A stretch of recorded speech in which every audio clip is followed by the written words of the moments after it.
Here we are in the Pig Pod, and today we have with us Martin Daws. Martin, welcome. Thank you so much for coming to see us. You are a very busy man and full of artistry, so I'm hoping to hear about some of it today. Tell us a little bit about yourself. Well, hello, Vickie. I'm very happy to be here. I'm Martin Daws. I'm a poet, I'm a musician, and I'm a creative educator. And that's what I've been fortunate to do for the last 30 years. This is my 31st year. Last year I was milking it. All of the gigs I did, I'd be like, I've been doing this for 30 years now. Expectant pause. Thank you. But yeah, so I've been very lucky to do that. 1993, I was invited. I'd been writing in a diary. I was at a crossroads in my life. I had some issues that were going on. I'd finished university. I was on the dole. Didn't get a job. I applied for jobs. I thought I was going to, go and have a career in some kind of creative activity, and I didn't get even an interview. Wow. I was living in London, and then I didn't have any money. I had to move out of my flat. I was living at my mum and dad's. I also was suffering. I had a cannabis habit that was giving me cannabis psychosis at the time. That was no fun at all, and things weren't looking too good. And then my mum asked me to go up in the loft and get some stuff for her, like some old pans or something she wanted to do some cooking with. So I went up in the loft in her house, and when I was up there, I saw these books that I used to have in my bedroom, because up until that point, I'd spent about 7-8 years DJing at that point. And I'd moved the books out to get records in there. This was vinyl. This is the vinyl days this is the early 1990s. And I rediscovered my love of literature.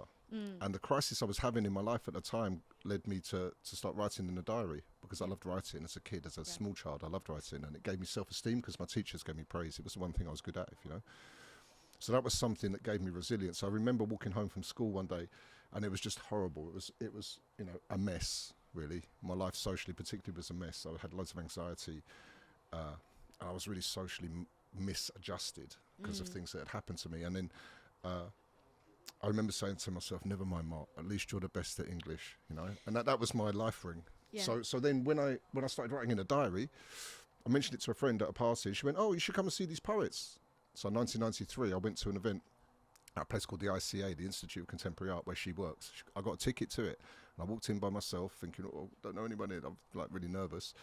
And I saw, it was the night that slam poetry landed in the UK. Right. And the New York Poets Cafe came over from New York, and Willie Perdomo, Tracy Morris, Dale Orlando Smith, a couple of other poets as well. And it hit me like a train. And that was September 93, and I've been chasing that inspiration ever since. Yeah, it's amazing, isn't it? You go into a space or you meet people and suddenly it's like, I have found the thing. I think I was really lucky. It was an epiphany in my life. And I've asked people, have you ever, when I tell that story, have you ever had an epiphany? And most people go, no.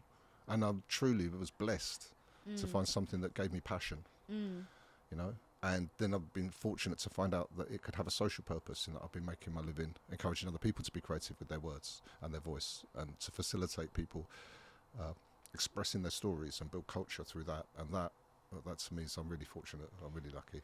Yeah, but also it takes the ability to see how to use opportunities in different ways, not get stuck in one sort of like mindset of, I do this, therefore I only write poems and I only publish them and that is my thing. The fact that you've been able to use your creativity over your career to and move and shape that to allow you to express in different ways and to have different output and to then use that sort of like to help other people has meant that you've been able to build a really successful career over that 30 years. 31 years. 31 years. Well, I'm a veteran. I'm a veteran. Yeah, you can start like doing it in heart. Like, I think now the next big moment is 35. I think you just don't, and then everyone will give you a clap again. I just don't think you have to wait 10 years until 40 years. I think you're there now. Yeah. Okay. Yeah. Come back to me at 35 years. Yeah. So, you've been going so long, and I saw recently that you'd opened your own gallery. Is that right? Well, I'm curating a gallery. I'm in partnership with the owner of the building on Bangor High Street. Her name is Awen Gwyn, and she has a property firm called Gwyn Gwyn. And she owns the building that the shop is in, and it was empty. So she took me to look at it and said, what should we do with this? And, we could open a barber's, we could open a nail parlour, a tanning parlour, a charity shop, the kind of things that do still exist on our high streets. But it was a white box, and I went, well, it looks like a gallery to me, I went. And that's what happened. So that was November last year. And now we've got our first exhibition in there. It's by a local artist called Vickie Jean Samuel.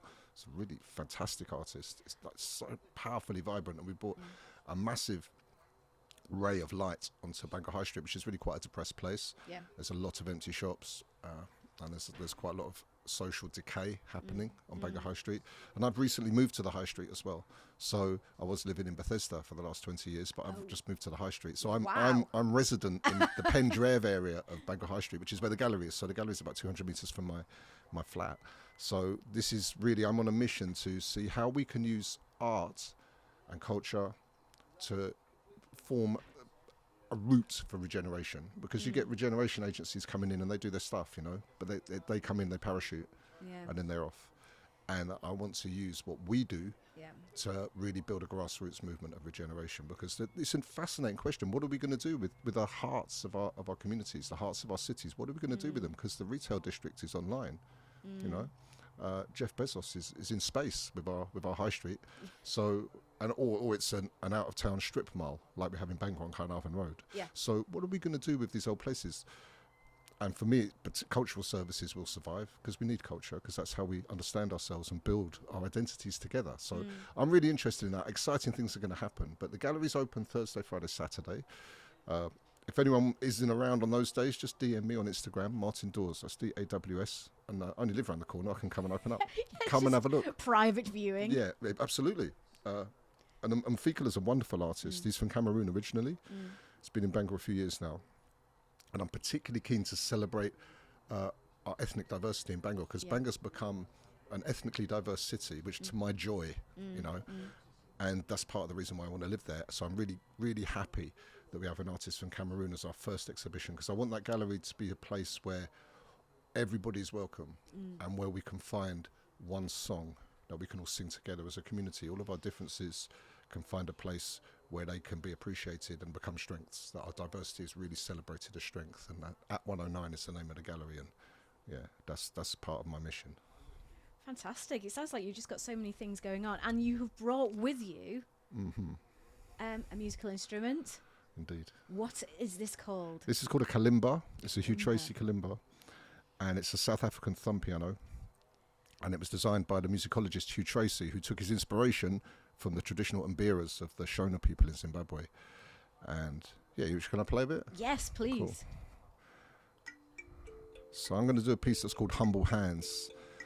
So I've been thinking about what type of music I play, because people are like, what sort of music do you make? And I'm like, well, I sound really pretentious then, so I'm like, oh, well, you know, it's like it's a bit of hip hop, and you know, it's a bit of world music, and it's all this and that and the other, and it's everything, and it's global folk music. It's global folk music. So this poems and this piece celebrates that. It's called Humble Hands, because I see myself as being part of an oral tradition. Particularly, I mean, having been brought into this through hip-hop culture and the African diaspora, in a way, even as a person of European descent, I'm certainly influenced by, but I'm stepping into African oral tradition and trying to bring the life of that culture into my culture. That thing about finding one song, you know, and finding voice within it. So this celebrates that. It's called Humble Hands. Nature all for finding roots my music's. Folk global, humble hand, acoustics, touches tone. Feel the real complement of earth voice, melody, rhythm. In its embodiment, it's all authentic. The way it's meant to be, organic, aesthetic, elements in sympathy. Roll it down the line, we love tradition. Neo-folk global narrative into rhythm. Unwinding time down my bloodlines, back to the one drum, back to the sunshine. On the path of griobards and troubadours, everyone's story of me and mine and you and yours. Good enough for them, it's good enough for us. It's coming round again, we're on the folk bus, on a journey to the blessed lands, carrying the water in our humble hands, holding time in humble hands across shifting sands, holding time in humble hands across shifting sands, humble hands, humble hands, humble hands, humble hands.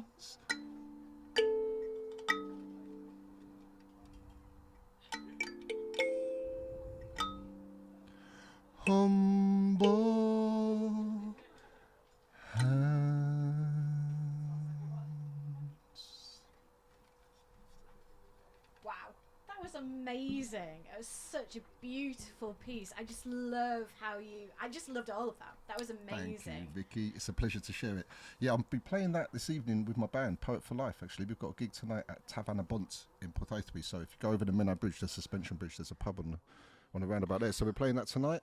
And we're excited as well. We're playing on the main stage at Dry Beats, which is in Bangor on June the 7th at Treborth Gardens. That's a wonderful festival, one-day festival in support of our dear friend Huw V Williams. And yeah, that's our first. Well, actually, no, we played Llangollen Eisteddfod last year, so we played a stage there. But this is going to be our biggest gig, main stage, Drag Beats. Yeah, Come on. wow. So yeah, June 7th, we're super excited about that. Poet for my Life. gosh. And if people want to like hear, have you got like a page people can go to and buy tickets, or have you got like any stuff that people can buy online, like your poetry? Yeah, Where can you track find me it? down. Best way to get to touch me is Instagram, Martin Daws, DAWS. You'll find me that way. Yeah. Yeah. Oh, it has been such a pleasure. I love that music. Oh, the vibes, amazing. Thank you so much for coming down today, Marta. I really appreciate your time. It's been fantastic to meet you again. It's my pleasure, Vickie. Thank you. Cheers. Bye-bye. Take care.